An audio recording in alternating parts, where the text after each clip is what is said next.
అంటే ఏమీ శంకర భగవత్పాదులు పనేమీ పెట్టరు మీకు.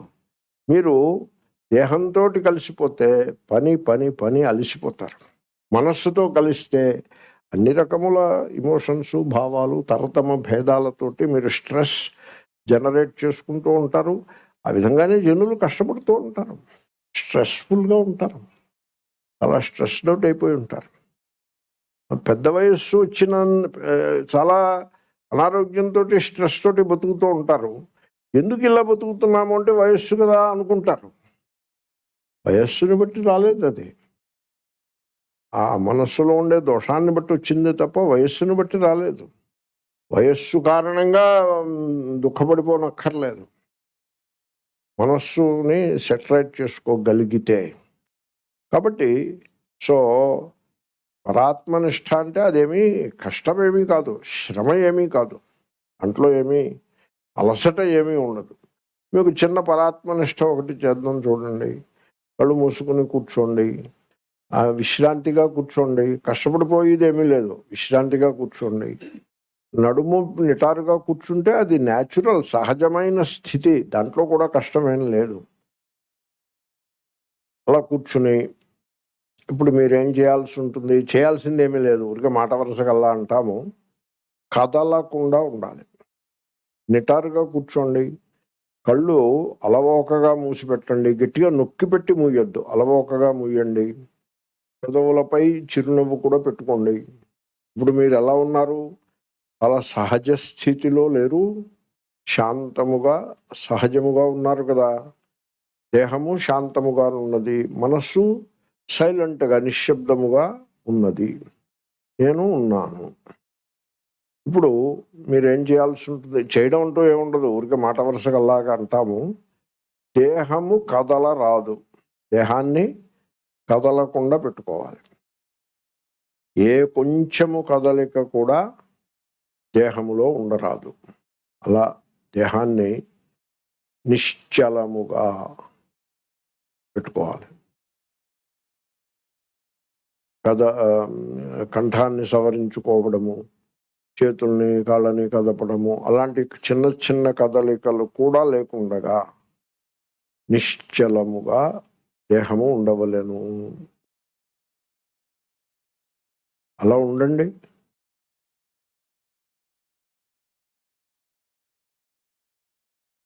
నో మూమెంట్, దేహంలో కదలిక అనేది ఉండరాదు. అంటే శ్వాస ఉంటుంది, శ్వాస మానేకండి, శ్వాస ఉంటుంది. ఆ శ్వాస కదలిక తప్ప ఇంకా ఏ కదలిక లేదు. శ్వాస పీల్చినప్పుడు ఉదరము కొంచెం ముందుకు వస్తుంది, విడిచిపెట్టినప్పుడు ఉదరము కొంచెం వెనక్కి వెళ్తుంది. ఛాతీ కూడా చిన్న కదలిక కలిగి ఉంటుంది, అంతే. ఇవే కదలికలు. ఆ కదలికలు తప్ప మరి ఏ కదలిక అయినా లేదు.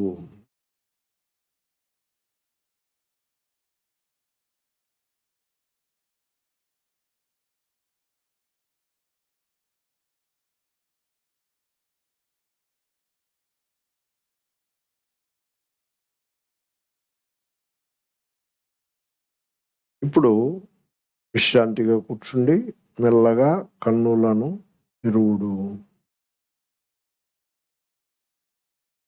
ఇప్పుడు మీకు కలిగిన అనుభవాన్ని కొంచెం విశ్లేషణ చేసుకోండి. మీరు దేహాన్ని అలా నిశ్చలంగా పెట్టినప్పుడు మీ మనస్సు ఎలా ఉంది? ఎలా ఉంది? నిశ్చలంగా ఉందా లేదా?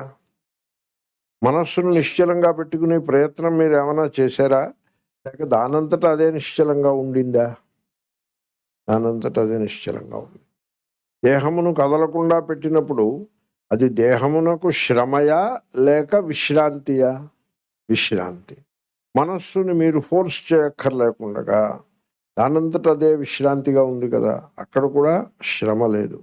మీరు మీరుగా ఉన్నారు, మీకు తెలుస్తూ ఉంటుంది, అంతా తెలుస్తూ ఉంటుంది. దేహము కదలకుండా ఉంది. అప్పుడు మీరు ఎలా ఉన్నారు? నేను ఫలానా అన్నట్టుగా ఉన్నారా, లేక శుద్ధమైన ఎరుక రూపముగా ఉన్నారా? శుద్ధమైన ఎరుక రూపంగా ఉన్నారు. ఇదే పరాత్మనిష్ట అంటే, దాన్ని పరాత్మనిష్ట అంటారు. నేను మహాత్ములు నేను రోజుకి 5 నిమిషాలు చేయమని సలహా ఇచ్చారు. 5 నిమిషాలంటే ఎక్కువ. ఎందుకంటే మీ మనస్సుకి లోపల అంత నిశ్శబ్దంగా ఉండడం మనస్సుకి ఇష్టం ఉండదు. దానికి అలవాటు కూడా లేదు. కొంచెం టైం పడుతుంది. టైం పట్టడం అంటే మీకు పేషెన్స్ ఉండాలి. సో 5 నిమిషాలు, అది ఇంచుమించు 5 నిమిషాలు నిశ్శబ్దంగా మొదటి రోజు ఉండలేకపోవచ్చు.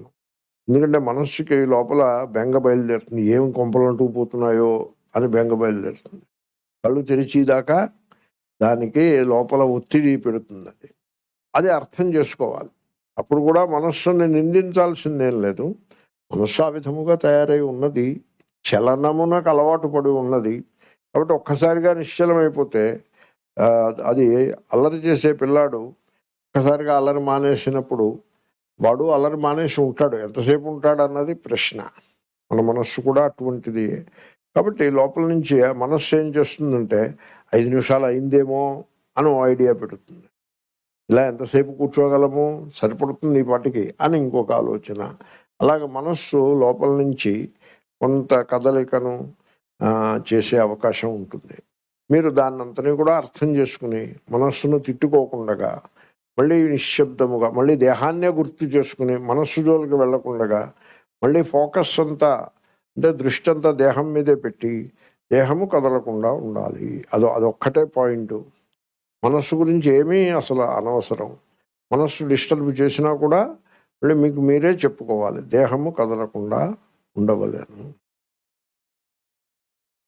అంటే దేహానికి మీకు మధ్యలో మనస్సు లేనే లేదు. అలా కూర్చుంటారు. అలా కూర్చున్నప్పుడు మనస్సు నిశ్శబ్దం అయిపోతుంది. ఓకే, అప్పుడు దేహము దారిని దేహం ఉంటుంది. మీరు ఆ దేహాన్ని తెలుసుకుంటూ ఎరుక రూపంలో మీరు నిలిచి ఉంటారు. దీనినే పరాత్మనిష్ట అని అంటారు. ఎంత సరళమో చూడండి, చాలా సరళమైన సమాచారం. సో ఇది మీరు రోజుకి 5 నిమిషాలు అలా మొదలుపెట్టాను. కానీ 5 నిమిషాలు అనే దాని మీద ఏటో విషయాలు ఇవన్నీ సూక్ష్మంగా ఉంటాయి. అందుకోసం నేను కొంచెం చాతస్యంగా చెప్తున్నానేమో అనిపిస్తుంది. సో రోజుకి 5 నిమిషాలు చొప్పున మీరు నెల రోజులు, లేకపోతే ఏదో 40 రోజులు, అదొక ప్రతీతి, లోకంలో ఒక ప్రసిద్ధి. 40 days రోజుకి 5 నిమిషాలు అంటే మీరు అలాగా అభ్యాసం చేయండి. మీలో ఆ ఇన్సైడ్ అవుట్ మార్పు చెప్పాను చూసారా, అది వచ్చి తీరును. ఈ విధంగా మీరు పరాత్మనిష్టను మీరు అనుభవానికి తెచ్చుకోవాలి. సో కాబట్టి ఆ ఎరుక, మీ లోపల ఉన్న ఎరుక, అది మీ స్వరూపమే. అది ఎప్పుడూ అలాగే ఉంటుంది, ఏకరూపంగా ఉంటుంది. అది వచ్చేది కాదు, పోయేది కాదు. అంటే మార్పులు చేర్పులు ఏమీ ఉండవు. దాని గురించి చెప్పమంటే చెప్పడం కష్టం, వాక్కులకు అందేది కాదు. కానీ దాన్ని వర్ణించాలంటే బండరాయి ఉన్నట్టుగా అంత బలంగా ఉంటుంది. గమనించారా? అంత స్థిరంగా, అంత బలంగా ఆ ఎరుక చెక్కు చెదరు లేకుండా స్థిరంగా ఉంటుంది. మీ స్వరూపమేది.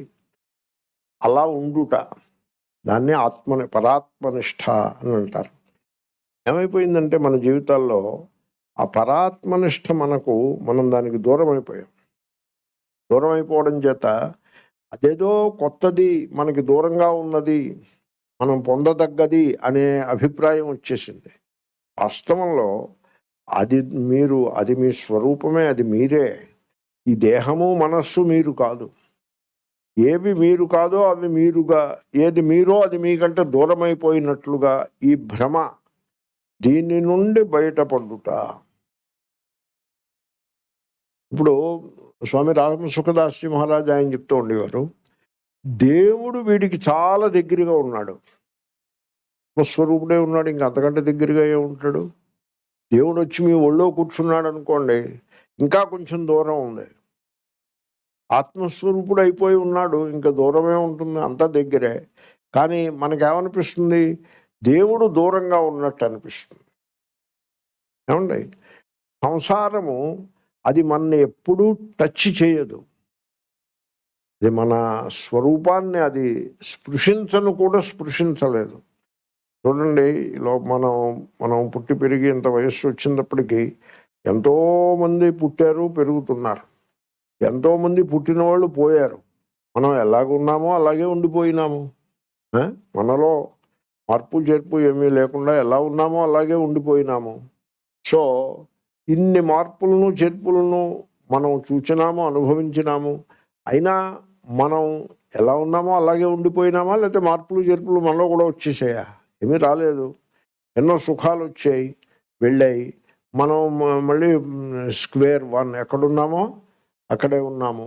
ఎన్నో దుఃఖాలు వచ్చాయి.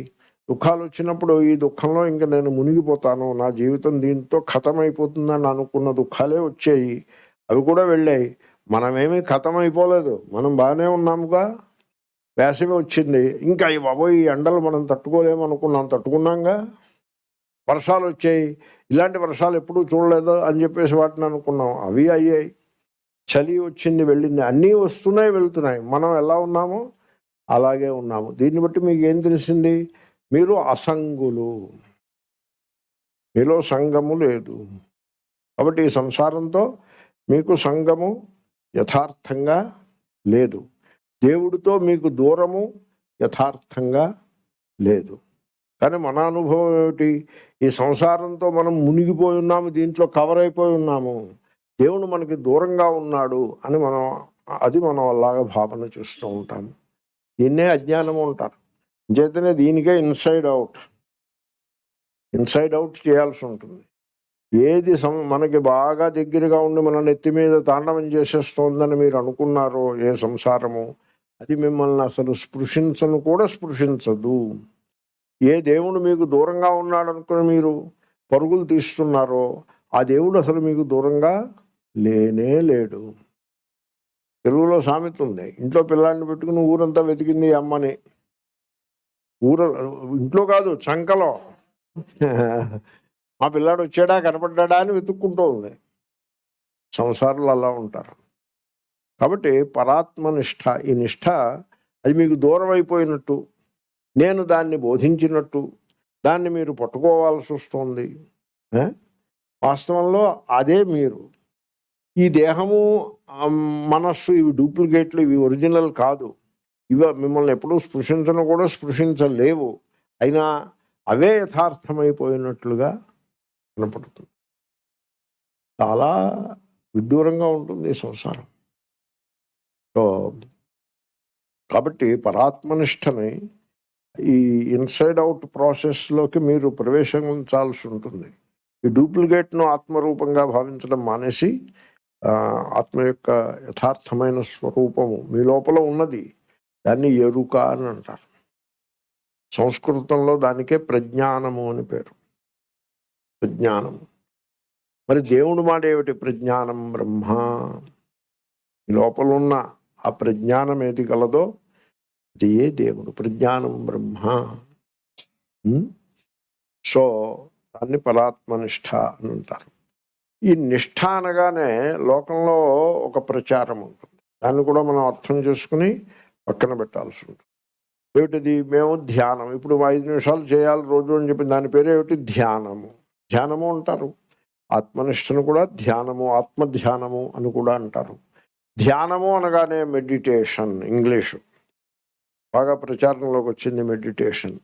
మెడిటేషన్ పేరు చెప్పి మన వాళ్ళు ఏం చేస్తారు? రోజు మెడిటేషన్, నేను పొద్దున్న 10 నిమిషాలు మెడిటేషన్ చేస్తాను అంటాడు. ఏం చేస్తాడు మెడిటేషను? ఒక గదిలోకి వెళ్ళి దీపం ఆర్పేసి తలుపేసుకుని అక్కడ మూల కూర్చుంటాడు. మోకాళ్ళ నొప్పులు లేకపోతే కింద పట్టా వేసుకుని, మోకాళ్ళ నొప్పులు ఉంటే కుర్చీలోనూ కూర్చుంటాడు. కూర్చుని కళ్ళు మూసుకుంటాడు. కళ్ళు మూసుకుని ఏం చేస్తాడు? క్యా కర్తా హై?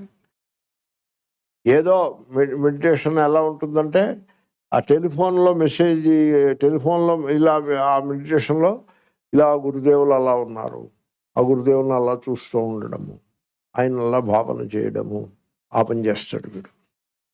అంటే వీడు మనస్సుతోటి ఊహాపోహలు చేసుకుంటున్నాడా, ధ్యానం చేస్తున్నాడా? ఊహాపోహలు చేస్తున్నాడు. తర్వాత ఇంకొకటి, నేను మీకు రోగాన్ని నేను తగ్గిస్తాను. ఎలా తగ్గిస్తాను? నేను ఇవాళ మెడిటేషన్లో కూర్చొని మీకు రోగం తగ్గించేస్తాను. ఎలా తగ్గిస్తారు? మెడిటేషన్లో కూర్చోవడం, చీకటి గదిలో తలుపేసేసుకుని ఆ కుర్చీలో కూర్చోవడం. ఇగో ఈ సుబ్బమ్మ గారు ఉన్నారు, ఆమెకు ఈ అనారోగ్యము కలదు, నేను ఇప్పుడు నా ప్రాణశక్తిని ఇలాగా నా ముఖం నుండి తిలకం దగ్గర నుంచి లేకపోతే కళ్ళ నుంచి లేకపోతే ఈ వాక్కు నుండి ఈ ప్రాణశక్తిని ఇక్కడికి పంపిస్తున్నాను. ఆ ప్రాణశక్తి ఇప్పుడు వెళ్తోంది అంతరిక్షంలో, వెళ్ళి సుబ్బమ్మ గారిలో ప్రవేశించింది. వాటిలో ఉన్నటువంటి అనారోగ్యాన్నంతని కూడా తీసి పారేస్తుంది. నేను వారికి ఆరోగ్యాన్ని కలిగిస్తూ ఉన్నాను, వారిని హీల్ చేసేస్తూ ఉన్నాను. ఆ ప్రాణశక్తి వల్ల ఆమె హీల్ అయిపోతుంది అని వీడు 10 నిమిషాలు ధ్యానం చేసి వస్తాడు. ఏమిటి చేసేవరా అంటే హీల్ చేశాను. ఏమిటి హీల్ చేశాడు వీడి తలకాయ? ఏమండి ఇది అంటారు? దీని పేరు మెడిటేషన్. లోకంలో ఎంత అవకతవకలో ఒకప్పుడు నాకు అనిపిస్తుంది, ఈ అవకతవకలన్నింటినీ పాయింట్అవుట్ చేసి ప్రారంభం నానెత్తిని పెట్టేటేమిటి భగవంతుడు అని అనిపిస్తుంది. అలా అనిపిస్తుంది. ఏమంటాం? అవును, ఎన్ని ఎన్ని అజ్ఞానాలు సమాజంలో. అవును, మీ వంటి వారి ఆశీర్వచనం నా బలం అదే. నిజంగా మాకు మీరే బలం. నిజంగా ఉత్తుత్తి మాట కాదు, హృదయంలోని మాట. కాబట్టి ఇలాగేదో చేయటం చేసి నేను ధ్యానం చేసి ఏదో ధరించాను. దీని మీద స్కూల్ అంటే ఒక కల్ట్, దానికి రిజిస్ట్రేషను, చందాలు వసూలు చేయటం, దానికి ల్యాండెడ్ ప్రాపర్టీ సంపాదించడం, అక్కడ బిల్డింగులు కట్టడం, ఏదో గురువు శిష్యులు, ఆ గురువు చుట్టూ మళ్ళీ కొంతమంది వర్గము, ఏదో నడుస్తాం. మెడిటేషన్ పేరుతోటి వేసి వేషాలు ఇన్ని అన్నీ కావు. ఇంతకంటే సంసారాలు ఉన్నాయో ఓ రకంగా. వాళ్ళు ఏదో భార్యా పిల్లలతో కుస్తీ పడుతూ ఉంటారు. సో ఇలాంటి మెడిటేషన్ అదేమీ కాదు, నథింగ్ లైక్ దట్. ఇంకో వర్గం ఉన్నది. వాళ్ళు ఏం చేస్తారు, తలుపు వేసేసుకుంటారు, అక్కడ ఒక పూజ గది ఏదో పెట్టుకుంటారు. పూజ గది ఇది పూజ గది. సో సిమెంట్ తోటిను ఇటకలతోటి వీడు పూజ గది కడతాడు. ఆ దృష్టి అలాగా ఫిక్స్ అయిపోయి ఉన్నది. ఇక్కడ దేవుడు ఉండడు, ఇక్కడ సంసారం ఉంటుంది, డబ్బు ఉంటుంది, ఇక్కడ దేవుడు పూజ గదిలో ఉంటాడు. క్యా బాత్ హై? డూప్లికేట్ వ్యవహారం, ఒరిజినల్ ఎక్కడా లేదు. సో ఇలా కూర్చోవడం, ఓ మాల పట్టుకోవడం, జపం చేయడం, ఏదో మంత్రం, ఓం నమో భగవతే శ్రీకృష్ణాయ గోపీజన వల్లభాయ హ్రాం క్లీం సౌహ్ ఫట్ స్వాహ, అది మంత్రం. ఎక్కడి నుంచి పట్టుకొచ్చాడు ఈ మంత్రం? ఎవడో తయారు చేసి, ఇప్పుడు లేదు, తయారు చేశారుగా. నాకు అప్పచెప్తే నేను రోజుకి 4 మంత్రాల రూపం తయారు చేస్తా. ఏదో మంత్రం పట్టుకోవడం, ఆ మాలను అలా తిప్పుతూ ఉండడం, నడువు నొప్పి, మధ్యలో ఒక కప్పు కాఫీ తాగడం, మళ్ళీ తిప్పుతూ ఉండడం, కడుపులో కూడా మళ్ళీ ఏదో ప్రసాదం వెళ్ళడం, ఉప్మా ఏదో తినడం, కార్బోహైడ్రేట్. ప్రసాదం అన్నాడంటే కార్బోహైడ్రేట్. హవిస్సు హవిస్సు అంటే ఏమిటి? బియ్యపు నూకని ఉడికించి దాంట్లో ఇంత నెయ్యి ఇంత పంచదార పడేసి దాన్ని మింగడం, కార్బోహైడ్రేట్ తగ్గించండి రా బాబు. ఆయిల్ తగ్గించండి. Oil, cooking oil is not good for health. Who told you? Reduce cooking oil, reduce carbohydrate. No. So ఆ కార్బోహైడ్రేట్స్ అన్ని మింగుతూ ఉండడం ప్రసాదం పేరు పెట్టి. హవిస్ అన్నాం. హవిస్ అంటే అర్థం ఏంటి? హూయతే అయితే హవి, నాకు తెలుసు సంస్కృతంలో అగ్నిహోత్రంలో వేసేదాన్ని హవిస్ అంటారు. వీడే బిగ్గెస్తో అంటే ఇక్కడ అగ్నిహోత్రము గలదు, ఆ సెన్స్లో హవిస్ అనొచ్చు, అలా అనొచ్చు. It applies. సో ఆ మాల తిప్పుతూ ఉంటాడు. లక్ష అయ్యేప్పటికే వీడికి నడువు నొప్పి వస్తుంది, లో బ్యాక్ పెయిన్ వస్తుంది. ఈ లో బ్యాక్ పెయిన్కి మళ్ళీ వైద్యం. ఇక్కడ మాల తిప్పుతూనే ఉంటాడు, లో బ్యాక్ పెయిన్ అలాగే వచ్చింది. ఇలా కూర్చోకూడదు, పీట మీద కూర్చోవడం, కాళ్ళు మెడ వేసి ఇలా కూర్చోవడం. అలా కూర్చుంటే లో బ్యాక్ పెయిన్, పొట్ట ఈ 2 వస్తాయి. పాట్ బెల్లి వస్తుంది. అవును, అలా కూర్చుంటే పాట్ బెల్లి వస్తుంది. లేచి పని చేసుకోవాలి, కానీ అలా కూలబడితే ఓ మూల మాల పేరు చెప్పి అలా కూర్చోవడం, అలా కూర్చుని ఉండడం, రోజంతా అలా కూర్చుని ఉండడం. క్యా బాత్ హై భయ్? What is this unnatural religion పేరుతోటి మోస్ట్ అన్యాచురల్. సో ఆ మాల తిప్పుతూ ఉన్నాం. 10 లక్షలైనా ఏమంటే 10 లక్షలు జపం చేశాడు. అప్పుడు ఎలా ఉన్నాడో ఇప్పుడు అలాగే ఉన్నాడండి. ఏమీ మార్పు లేదు. రాగం ద్వేషం ఏమీ మార్పు లేదు. ఎటు వచ్చి అప్పుడు కంటే ఇప్పుడు పొట్ట పెరిగింది, అప్పుడు లేని నడువు నొప్పి వచ్చింది ఇప్పుడు. జపం చేశాడు. మళ్ళీ దాని మీద ఒక ప్రశ్న, ఏమంటే మంత్రం సిద్ధించాలంటే ఎన్ని లక్షలు చేయాలి అని అడుగుతాడు. అంటే అర్థం వీడేదో కొన్ని లక్షలు చేశాడు, ఇంకా ఏమీ సిద్ధించలేదు అని మీకు అర్థం కాలేదు. అర్థమైందా? అంటే ఓ పెద్ద ఆయన ఒక ఆయన ఉన్నాడు, ఆయన మంత్రసిద్ధిలో ఆయన స్పెషలైజేషన్ చేసి పెట్టాడు. ఆయన దానికి వకాలత్ పుచ్చుకున్నాడు. మంత్రసిద్ధికి ఆయన వకాలత్, ఓ కాపీరైట్ హైస్కా. ఆయన మంత్రం సిద్ధించే ఉపాయాలు ఆయన చెప్తాడు. అంటే వీళ్ళు ఎవరికి మంత్రం సిద్ధించలేదు. అసలు మంత్రం సిద్ధించడం అంటే ఏమిటి? అసలు వీళ్ళందరినీ గోడ కుర్చీ వేస్తే కానీ బాగుపడతారు. ఒక్కడికి మానవ జీవితం గురించి తెలియదు, లైఫ్ తెలియదు, సైన్స్ ఎరుగరు, శాస్త్రం చెప్పే విజ్ఞానం ఎరుగరు, శంకరులు చెప్పిన భాష్యాలు ఎరుగరు. ఎరుగరంటే ఏవో చదువు ఉండొచ్చు, చదివినా ఉపయోగం ఉంది. ఏం చదువుది? వానాకాలపు చదువునో ఏదో అంటారు. అలాగా ఈ రకమైన జపాలు, మంత్ర సిద్ధి, ఇదంతా కూడా all of it, not a little of it or A part of it or A majority of it, all of it you just put aside. మీరు ఏదైనా నామాన్ని మంత్రాన్ని చేయాలంటే ఎలా చేయాలో నేను కబీర్ దోహావిల్లో పాఠం చెప్పాను. అదోసారి తీసి వినండి, అప్పుడు మీకు తెలుస్తుంది ఎలా చేయాలి అని. కాబట్టి ఇది కాదు ధ్యానం అంటే. ధ్యానం అంటే ఏ మనిషి ధ్యానం ఎరుగునో వాడి మనస్సు నిశ్శబ్దంగా ఉంటుంది. ఎటువంటి నిశ్శబ్దము? వర్షం కురిసి వెలిసింది నిశ్శబ్దము, అలాంటిది కాదు. అది ఫిజికల్ అవుటర్. లేదా మనస్సు ఏవేవో ఆలోచనలతో సతమతమయ్యి ఇప్పుడు క్వైట్గా ఉంది, లోపల ఉన్న నిశ్శబ్దం, అది కాదు. ఇది మనస్సుకు సంబంధించిన నిశ్శబ్దం. మనస్సు నిశ్శబ్దంగా ఉందంటే మనస్సులో శబ్దం మొదలవడానికి ఎంత టైం పడుతుంది? 10 నిమిషాలు కూడా పట్టదు, మళ్ళీ శబ్దం మొదలవుతుంది. మనస్సు నిశ్శబ్దంగా ఉంది సరే, మళ్ళీ ఎంతసేపు పడుతుంది, మళ్ళీ శబ్దంలోకి వెళ్ళిపోతుంది. అలా కాదు. మీరు పరాత్మనిష్ట యందు ఉన్నప్పుడు ఒక నిశ్శబ్దం మీకు అనుభవానికి వస్తుంది. ఆ నిశ్శబ్దం ఎలా ఉంటుందంటే, ఆ నిశ్శబ్దంలో ఒక వ్యక్తిగా మీరు కూడా ఉండరు, ఎరుకే ఉంటుంది. మీరు ఫలానా ఉండదు అక్కడ, మీరు కూడా ఉండరు అక్కడ. ఆ నిశ్శబ్దంలో కేవలము ఎరుక మాత్రమే ఉంటుంది. దేహాన్ని కదలకుండా పెట్టుకుంటే ఎరుక, ఆ ఎరుకలో దేహము కదలకుండా ఉండుట తెలుస్తూ ఉంటుంది. ఎరుక తెలుస్తూ ఉంటుంది. అంటే ఇంకక్కడ మీరు కూడా ఉండరు, నేను ఫలానా ఇవే ఉండదు. పగలు రాత్రి ఉదయం సాయంకాలం అనే భేదములు ఏమీ ఉండవు. ఇక్కడ అక్కడ అనే భేదములు ఉండవు. వీడు వాడు అనే భేదములు ఉండవు. భార్యా పిల్లలు ఇలాంటివి ఏమీ ఉండవు. ఈ కదలికలు ఏమీ ఉండవు. అది సహజమైన నిశ్శబ్దము. ఆ సహజమైన నిశ్శబ్దమే ధ్యానము. తర్వాత మీకు ఇంకొక రూల్ ఒకటి చెప్తాను, మీరు ఆలోచించండి.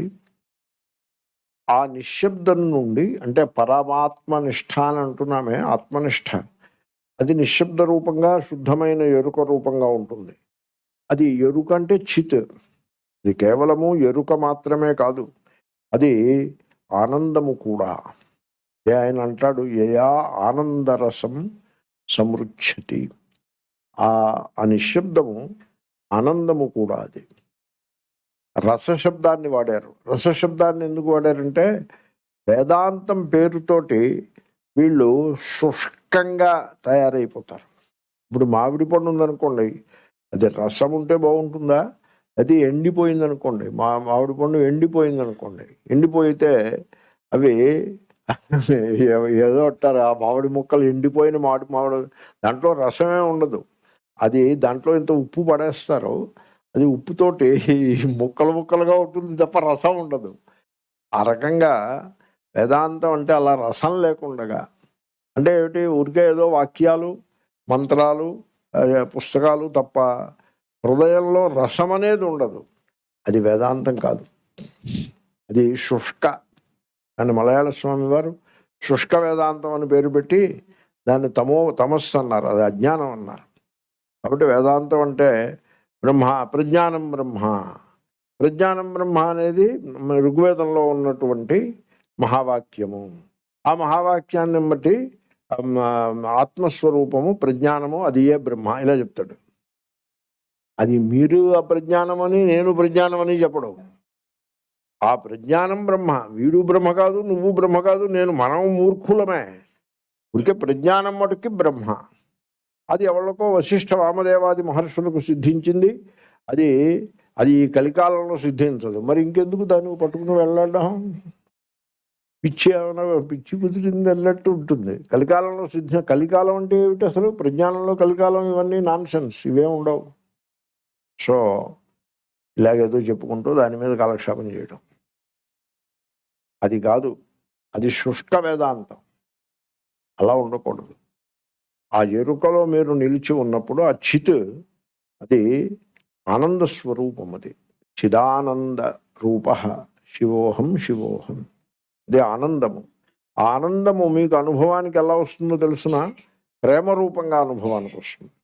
మీరు అందరినీ సమానంగా ప్రేమించగలుగుతారు.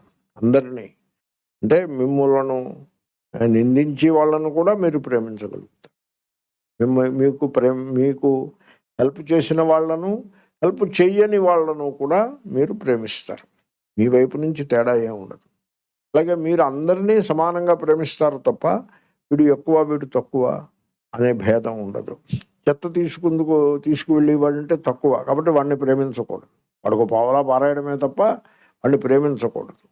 వేరేజ్ పెద్ద ధనవంతుడైతే వాడిని ప్రేమించాలి. ఏమిది? అది కాదు ప్రేమ అంటే. ధనవంతుడు కాక అగుగాక, నిర్ధనుడు అగుగాక, అందరినీ సమానంగా ప్రేమించటము. అది ఆనందము మీకు అనుభవానికి వచ్చిన దానికి నిదర్శనం. లేకపోతే ఆనందము అనుభవానికి వచ్చిందని ఎలా తెలుస్తుంది మీకు? మీరు అటువంటి ప్రేమతత్వాన్ని అనుభవానికి వస్తుంటే మీకు ఆ ఆనందము అనుభవానికి వచ్చినట్టు లెక్క. సో ఈ ధ్యానం ఉంది చూసారా, ఈ ఆత్మనిష్ట అనే ధ్యానము, ఇది కొంత ఇబ్బందిగా అంటే కఠినమైందండి. ఇది తేలిక కాదు. కఠినం ఏమిటంటే దీంట్లో చేయాల్సిందేమి ఉండదు. ఏదైనా చేయాల్సింది ఉంది అంటే మన వాళ్ళు అరగంటలో చేసి అక్కడ పెడతారు. కూర చేయి అంటే చేసి పెడతారు. పచ్చడి చేయి అంటే చేసి పెడతారు. ధ్యానం చేయి అంటే ఏం చేస్తారు? ధ్యానం అంటూ చేసి పెట్టేది ఏమీ ఉండదు. కాబట్టి మెడిటేషన్ ఈజ్ హార్డ్ వర్క్. అది దీంట్లో ఆ తెలియుట, హయ్యెస్ట్ అండర్స్టాండింగ్, ఉన్నతమైనటువంటి అండర్స్టాండింగ్ వీడికి ఉండాలి. మన వాళ్ళ దగ్గర ఏముందో తెలుసిన? చూడు బసవన్న తల ఊపడం ఎరుగుదురు తప్ప తెలియుట ఎరుగరు. ఎవడో చెప్తాడు, ఎవడో గురువు చెప్తాడు, వీడు తల ఊపుతూ ఉంటాడు. అదే ఎరుగుదురు తప్ప గానుగ ఎద్దులాగా. గానుగ ఎద్దుకి దాన్ని మీరు దాన్ని ఇలా కట్టెతోటి ఎలా అంటే ఏం చేస్తుంది? గానుగ వలె తిరుగుతూ ఉంటుంది. గానుగ ఎద్దు వలె దానికే అలవాటు పడి ఉన్నారు తప్ప అండర్స్టాండింగ్, పరిశీలించి దాన్ని తెలుసుకోవడం అనేది జనం ఎరుగరు. ఈ ధ్యానమునకు ఆ అండర్స్టాండింగ్, తెలియుట ముఖ్యం. అంతే తప్ప అనుసరించుట వీళ్ళు అనుసరించుట అది ఏమవుతుంది? అనుకరించుట అవుతుంది. ఇది అనుసరించుట కాదు, అనుకరించుట అసలే కాదు. ఇమిటేషన్. అవతలవాడు ఎలా చేస్తే వీడు అలా చేస్తాడు. అవతలవాడు ఉత్తరం వైపు తిరిగి ఆచమనం చేస్తే వీడు ఉత్తరం వైపు తిరిగి ఆచమనం చేస్తాడు. అవతలవాడు నిలబడి దండం పెడితే వీడు నిలబడి దండం పెడతాడు. అవతలవాడు కూర్చుని భోజనం చేస్తే వీడు కూర్చుని నేల మీద కూర్చుని భోజనం చేస్తాడు. అంతే తప్ప దానికి ఒక ఆలోచన ఏమీ ఉండదు. అలాగా అనుసరించడము కాదు ఇది అర్థం చేసుకోవటం. చేతనే దీన్ని అనుభవానికి తెచ్చుకోవటానికి చాలా లోతైన విచారం ఉండాలి. అలా ఎప్పుడూ అలా పరిశీలనాత్మకమైన దృష్టితోటి ఉండాలి. ఈ రాగద్వేషాలకు అతీతంగా ఉండాలి. అలా ఉన్నప్పుడు మాత్రమే ఈ ఆత్మనిష్ట అన్నది మనకి అనుభవానికి వస్తుంది. కాబట్టి ఈ సందర్భంలో మీకు దేవతారాధన అనగానేమి, అనే మాట చెప్తాను. దేవుణ్ణి ఆరాధించుట. అందరూ దేవుణ్ణి ఆరాధించే వాళ్ళేగా. దీంట్లో దేవుణ్ణి ఆరాధించని వాళ్ళు ఎవరు ఉన్నారు? అందరూ దేవుణ్ణి ఆరాధిస్తారు. కాదండి, వాళ్ళు డిఎంకే వాళ్ళు ఉన్నారు, వాళ్ళు ఆరాధించరు. వాళ్ళు వాళ్ళ దేవుణ్ణి వాళ్ళు ఆరాధిస్తారు. వాళ్ళు ప్రతి సంవత్సరం అన్నాదురై గారి సమాధి దగ్గరికి వెళ్ళి పువ్వులు అవి పెట్టి మాలలో అవి వేసి చుట్టూ 3 సార్లు ప్రదక్షిణం చేసి వస్తారు. వాళ్ళు మరి ఆరాధిస్తున్నారు కదా. సో కమ్యూనిస్టులు ఆరాధించరు. ఎందుకు ఆరాధించరు? వాళ్ళు ఆరాధిస్తారు. సో ఆ ఊరు పేరు వోల్వో గ్రాడ్ అని ఉండేది, దాన్ని స్టాలిన్ గ్రాడ్ అని మార్చారు. స్టాలిన్ అనే నాయకుడిని వీళ్ళందరూ ఆరాధిస్తారు కాబట్టి ఆ ఊరికి స్టాలిన్ గ్రాడ్ అని పేరు పెట్టారు. తిరుపతి అని పేరు ఎందుకు పెట్టారు? అక్కడ ఆ శ్రీపతిని ఆరాధిస్తారు కనుకనే తిరు అంటే శ్రీ అయి ఉంటుంది, ఆ పేరు అలా వచ్చింది. అలాగే స్టాలిన్ గ్రాడ్ అంటే స్టాలిన్ అని ఆరాధిస్తారు. లెనిన్ గ్రాడ్ అంటే లెనిన్ అని ఆరాధిస్తారు. లెనిన్ మాసోలియం, లెనిన్ యొక్క దేహాన్ని భద్రం చేసినటువంటి పెద్ద బిల్డింగు మాసోలియం అనే పేరుతోటి దానికి పూజలు, రోజు బోళ్ళంత ఖర్చు, దాని చుట్టూ దండం పెట్టడం, సెల్యూట్ చేయడం. మరి ఇదంతా దేవతారాధన కాదు. అందరూ దేవుణ్ణి ఆరాధించే వాళ్ళే. కమ్యూనిస్టులు కూడా దేవుణ్ణి ఆరాధిస్తున్నారు. ఏదో రూపం మారింది, ఏదో రూపంలో ఆరాధిస్తూనే ఉన్నారు కదా. అంటే దాని అర్థం ఏమిటి? అందరూ దేవతారాధకులే, దీంట్లో ఎవరు మినహాయింపు లేదు. అయితే అది డూప్లికేట్ అయిపోతూ ఉంటుంది.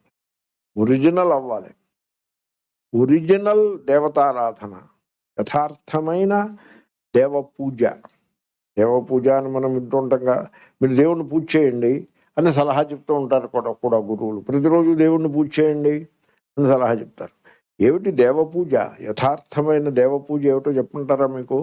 ఊరికే ఇంట్లో ఉన్న పువ్వులన్నీ బుట్టడి పువ్వులు తీసుకెళ్ళి ఓ విగ్రహం మీద పోయడం, లేకపోతే అభిషేకం పేరుతో చెంబులు నీళ్లు పోయటం, పాలు పోయటం, మీకున్న వస్తు సామగ్రితో ఏదో చేయటం, అది కూడా దేవపూజగా లోకంలో పరిగణనలో ఉన్నది. బట్ మనం చెప్తున్నది అది కాదుగా. ఇక్కడ పరాత్మనిష్ట అని చెప్తున్నాం కదా. కాబట్టి ఎప్పుడైతే మీ హృదయంలో పెద్ద ప్రేమ ప్రవాహము మీకు అనుభవానికి వస్తుందో అదే యథార్థమైన దేవపూజ. దాన్ని దేవపూజ అంటారు. మీరేమో పూజ చేస్తూ వీళ్ళ మీద విసుక్కుని వాళ్ళ మీద కోప్పడితే ఈ పూజ చేసి వాళ్ళు అలాగే ఉంటారు. ఆ వాడు పూజ చేస్తూ ఉంటాడు. ఎవడైనా దగ్గరికి రాకు, నేను పూజ చేసుకుంటున్నాను కనబట్టలేదు, కళ్ళు లేవా నీకు అంటాడు. అరే ఎందుకురా అంత పురుషంగా మాట్లాడుతూ? వాడు చిన్న పిల్లాడేయడలా. అదే ఎవరైనా ఇంటికి అతిథి వస్తే, నేను ఒక పెద్ద ఓ మహాత్ముడిని ఒక ఇంటికి అతిథిగా తీసుకువెళ్ళాను.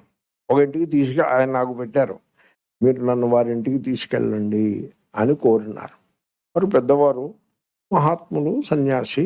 కాబట్టి వారిని మనం వారి కోరికను మన్నించడం మన ధర్మం. వారి కోరిక కూడా కాదు, వారి ఆజ్ఞనే అనుకుని నేను తీసుకెళ్ళాను. తీసుకెళ్తే చూడయా వారిని దర్శించడం, ఆ గృహస్థుడి ఇంటికి వెళ్ళాము. ఏదో ఆటో ఏదో ఎక్కిపోయి వెళ్ళాము. వెళ్ళి లోపలికి తీసుకెళ్తే అక్కడ మమ్మల్ని ఆవాహనం లేదు, విసర్జన లేదు, ఏమీ లేదు. సరే లోపలికి వెళ్ళాం, తోసుకుపోయాం. అక్కడేవో కుర్చీలు, సోఫాలు ఉన్నాయి. అక్కడ వాడిని కూర్చోబెట్టి ఈ లోపల నౌకరు ఎవడో కనపడ్డాడు. నౌకరో పనివాడు ఎవడో కనపడ్డాడు. ఆయన్ని పిలిచి, మీ బాస్కి చెప్పమ్మా ఫలానా వారు వచ్చారని చెప్పు అని నేను చెప్పినాను. అతను లోపలికి వెళ్ళాడు. లోపలికి వెళ్ళి బాసు రావాలిగా ఇప్పుడు. మరి బాసు రాలేదు, మళ్ళీ ఇతనే వచ్చాడు. ఇతనే వచ్చి బాస్ జపం చేసుకుంటూ ఉన్నారు, ఇప్పుడు కలవడానికి వీలు కాదు అని చెప్పారు. నేను ఆయన కేసు చూశాను. ఆయన లేచి నిలబడి, పోలండి ఇంకోప్పుడు ఎప్పుడైనా చూడొచ్చు, ప్రస్తుతానికి మనం వెళ్దాము అన్నారు. మరి ఆయన వెళ్దాం అన్నప్పుడు నాకేం అభ్యంతరం? నేనేం వెళ్ళలేదు ఆయన్ని చూడడానికి. నాకు ఇంట్రెస్ట్ కూడా లేదు, ఆయన్ని చూడాలనే ఇంట్రెస్ట్ నాకు లేదు. I'm not interested. సో అప్పుడు ఆయన్ని తీసుకుని వెళ్ళిపోయాను. అప్పుడు నాకు అనిపించింది, ఏమి గృహస్థు, ఏం జపం చేస్తున్నాడు, ఏం పూజ చేస్తున్నాడు? అది జపము కాదు, అది పూజ కాదు. ఇంటికి వచ్చిన పెద్ద మనిషిని, అతిథి, వాడి కులం గోత్రంతో సంబంధం లేకుండా వాడిని దేవుడిగా పూజించడం ఆయన ధర్మం. అది మానేసి ఇంటికి వచ్చిన అతిథికి మంచినీళ్ళు కూడా ఇవ్వకుండా, ఇద్దరు మనుష్యులు అతిథులు వస్తే వాళ్ళకి మంచినీళ్ళు కూడా ఇవ్వకుండా, ఖాళీ లేదు, నేను పూజ గదిలో ఉన్నాను, ఇప్పుడు వీలు లేదు అని కబురు పెడతాడా? Is that దేవపూజ? నో, అది దేవపూజ కాదు. కాబట్టి ఎప్పుడైతే ఇంటికి అతిథి వచ్చాడనగానే అన్నీ సడన్గా డ్రాప్ చేసి పూజతో సహా మీరు లేచి వెళ్ళే అతిథిని సాదరంగా ఆహ్వానించి కూర్చోబెట్టి ఆయనకు మంచినీళ్ళు ఇచ్చి ఒక కప్పు కాఫీ ఇచ్చి వారికి ఏదైనా అయ్యా మీకు నేనేం సేవ చేయగలను అని చెప్పి వారికి ఏదైనా సేవ అందించి వారి మనస్సుకు సంతోషాన్ని కలిగిస్తే అది దేవ పూజ. వీళ్ళు దేవ పూజనే మీరు కుదురు, యూ డోంట్ నో ఇట్. కాబట్టి మీరు అటువంటి ప్రేమలో, అంటే ఏ ప్రేమ ఎందైతే భేదబుద్ధి ఉండదో, యయా ఆనందరసం సమృచ్ఛతి, భేదబుద్ధి ఎరుగని ప్రేమ భావము, అందుకే ఆనందము అని పేరు, అది రసము. సో అటువంటి అన్ని రకముల భేదములు ఏ ప్రేమ భావమునందు సమసిపోతాయో అటువంటి ప్రేమ భావమే యథార్థమైన ఈశ్వరారాధన అగును. సో అది ఆ ప్రేమ భావము అది మీకు దూరంగా లేదు, మీ హృదయంలో అది ఉండనే ఉన్నది. దాన్ని మాటల్లో వర్ణించడం కష్టం, అయినా నేను కొంతవరకు వర్ణించినాను. భేదబుద్ధి లేని ప్రేమ భావము అది ధ్యానము. అంటే అటువంటి ప్రేమ భావములోనికి ఎదగడమే ధ్యానము. సో అంచేతనే ధ్యానం అనేది జీవితంలో ఒక పెద్ద విజయము. మీరు ఆ ధ్యానంలోకి వెళ్ళగలిగారంటే మీరు చాలా గొప్ప విజయాన్ని సాధించినట్లు. అది మీరు ఎలాగ సాధించగలుగుతారంటే మిమ్ములను మీరు నిరంతరము పరిశీలిస్తూ, దేహమును మనస్సును పరిశీలిస్తూ, సో మీరు ఏ విధంగా మాట్లాడుతున్నారు, ఏ విధంగా సంకల్పాలు చేస్తున్నారు, ఏ విధంగా పనులను చేస్తున్నారు, మనసా వాచా కర్మణ మూడింటిని కూడా ఎప్పటికప్పుడు అలా పరిశీలిస్తూ, సో ఆఖరికి మీరు భోజనం ఏ విధంగా చేస్తున్నారు అనేది కూడా అలా పరిశీలిస్తూ ఆ ఎరుక యందు మీరు పెట్టుకుంటే అది ఒరిజినల్. ఎరుక ఒరిజినల్, డూప్లికేట్లని ఆ ఎరుకలో పెట్టుకోవాలి. డూప్లికేట్ అయిపోవడం కాదు, ఐడెంటిఫై, తాదాత్మ్యం చెందకుండా కేవలము ఆ ఎరుక యందు మనస్సు యొక్క కదలికలను, దేహము యొక్క కదలికలను, ఆఖరికి ఆహారము కూడా ఏ విధమైన ఆహారము, ఏ విధమైన ఆహారము, ఏ విధంగా మీరు భక్షిస్తున్నారు, వీటన్నిటిని కూడా తెలుసుకుంటూ ఉంటే ఇంత పని మీరు చేస్తే మీరు అంటే ఆ ఎరుకలో ఉంటారు. ఆహారము మీ ఎరుకలో ఉంటుంది. కొంతమంది భోజనం చేస్తారు, వారికి ఎరుక ఏముండదు, అలా తినేస్తూ ఉంటారు. అంటే మనం తినే ఆహారము తినేటప్పుడు కూడా ఎరుకతో, అడుగు వేసేటప్పుడు, నడిచేటప్పుడు ఎరుకతో అడుగు వేయుట.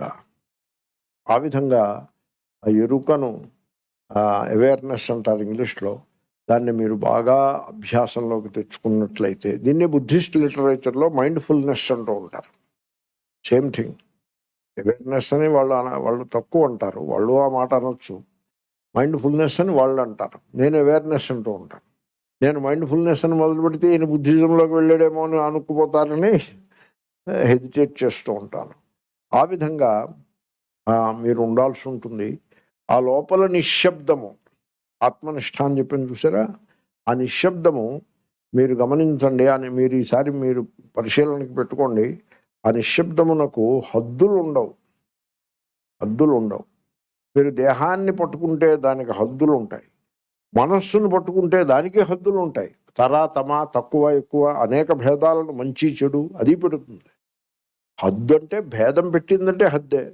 అలా కాకుండా మీరు ఆ శుద్ధ చైతన్యమునందు ఎరుకయందు నిలిచి ఉన్నప్పుడు విశాలంగా మీకే హద్దులు లేని వైశాల్యము అనుభవానికి వస్తుంది. మీకే తెలుస్తూ ఉంటుంది హద్దులు లేకుండుట. కాబట్టి నిశ్శబ్దము, హద్దులు లేని ఆ చైతన్యము, ఎరుక ఆ విధముగా నిలిచి ఉండుటయే పరాత్మనిష్ట అనబడును. దాని వలన మానవుడు ఆ ప్రేమ ప్రవాహంలోకి ప్రవేశించగలుగుతాడు. కాబట్టి దీంట్లో మీరు గమనించాల్సింది ఏంటంటే, ఇప్పుడు నేను చెప్పినటువంటి వివరణ చూసినట్లయితే మీకు ఒక సంగతి అర్థమైపోవాలి. అదేమిటంటే, మీ డైలీ లైఫ్ అంటే నిత్య జీవితము, ప్రతిరోజు నిద్ర లేచింది మొదలుకుని మళ్ళీ నిద్రించే వరకు ఉండే మీ జీవితము, దాని నుండి మెడిటేషన్ ధ్యానమును సెపరేట్ చేయలేదు నేను. దాంట్లో భాగంగా ఉంటుంది ధ్యానము. నిత్య జీవితము నుండి సెపరేట్ చేసిన ధ్యానం ఎలా ఉంటుంది? ఉదయం 10 నిమిషాలు తలుపు వేసేసుకుని అక్కడ చీకట్లో కూర్చుని ఏదో చేయటం, లేకపోతే పూజ గదిలో కూర్చుని స్నానం అయిన తర్వాత పూజ గదిలో కూలబడి జపం మాల పట్టుకుని ఏదో చేయటం. అది డైలీ లైఫ్ నుంచి సెపరేట్ చేసినటువంటి మెడిటేషన్ కదా. అలా కాకుండా మీ ఆలోచనలు మీ ఎరుకలో, మీ ఆలోచనలు మీ ఎరుకలో ఉంటాయి. ఓకే, ఇవి సంకల్పములు. మీరు మాట్లాడే మాటలు, మీరు పురుషంగా మాట్లాడుతున్నారా ప్రేమగా మాట్లాడుతున్నారా మీకు తెలుస్తూ ఉంటుంది. మీరు కోపంగా మాట్లాడుతున్నారా లేకపోతే అనురాగంతో మాట్లాడుతున్నారా మీ ఎరుకలో ఉంటుంది. ఆ సెన్సిటివిటీ అంటారు. అరే నేను పురుషంగా మాట్లాడానే అని మీకు వెంటనే తెలిసిపోతుంది. వాడు అన్నారనుకోండి, సపోజ్ మాట వరుసకి వాడు అన్నారు, అరే నేను వాడు అన్నానే, అతను అనో ఆయన అనేది అని ఉండాలి అని మీకు వెంటనే అర్థం అవుతుంది. ఇది ఎరుకంటే. అంటే మీరు పలికే ప్రతి పలుకు మీద ఒక చూపు అలా పరిశీలిస్తూ ఉంటుంది. సంకల్పములు, మనస్సులో వచ్చే సంకల్పములను అలా పరిశీలిస్తూ ఉంటారు. అడుగు వేసేటప్పుడు వేసే అడుగును కూడా అలా ఎరుకయందు అడుగును వేస్తారు. చేతులు కడుక్కునేప్పుడు ఎరుకయందు చేతులను కడుక్కుంటారు. కాఫీ తాగేటప్పుడు ఎరుకయందు కాఫీ తాగుతారు. మామూలుగా ఈ కాఫీ తాగే వాళ్ళు మొదటిసారి ఫస్ట్ సిప్ అంటారు, మొదటిసారి కాఫీ తీసుకుంటారు, ఓ చుక్క, ఇంకో చుక్క, అక్కడితో ఇంకా కాఫీ మాట పక్కన పారేసే ఆలోచనల్లోనూ కబుర్లలోనూ పడిపోయి తవిడు కాఫీ తాగేస్తారు. అరే కాఫీని కూడా ఎంజాయ్ చేయటం ఎరక్కపోతే ఎలాగా? ఆ ఎరుక, నేను కాఫీ తాగుతున్నాను, నేను ఎప్పుడు మాట్లాడను, ఆ కాఫీ రుచిని ఆస్వాదిస్తాను. Do that. అది ఎరుక. భోజనం చేసేప్పుడు కొంతమంది మాట్లాడరు. ఎందుకు మాట్లాడరంటే ఇదే కారణం. ఎరుకలో భోజనం చేయాలి. మాట్లాడుతుంటే ఎరుక నుంచి డిస్టర్బ్ అయిపోతుంది. అందుకోసం మాట్లాడకపోవడం. అంతేగాని అదేదో మీరు మాట్లాడకపోతే దేవుడు పైనుంచి వరాలు కురిపిస్తాడని కాదు. ఎరుక డిస్టర్బ్ అవుతుంది అందుకోసం. కాబట్టి ఆ ఎరుకలో జీవితమును గడుపుట. దీంట్లో ఇది నిత్య జీవితం నుంచి సెపరేట్ అవ్వలేదు మెడిటేషన్. మీరు గమనించారా? తలుపేసి కూర్చుని అయితే దేవుడి గదిలో కూర్చుని ఏదో మాల తిప్పడం అలాగ లేదు ఇది. తర్వాత మీకు ఉన్న రోగాలన్నీ నేను ఇక్కడ జపం చేసి తగ్గించేస్తాను. ఏమండి ఇది ఇలాగే వచ్చింది, నాకు ఇది అర్థం కాలేదు. సో ఒక ఆయన నాకు అలా రాసి మీరు ఆశీర్వదించాలి. నేనేం మాట్లాడను, నేనేం ఆశీర్వదిస్తాను?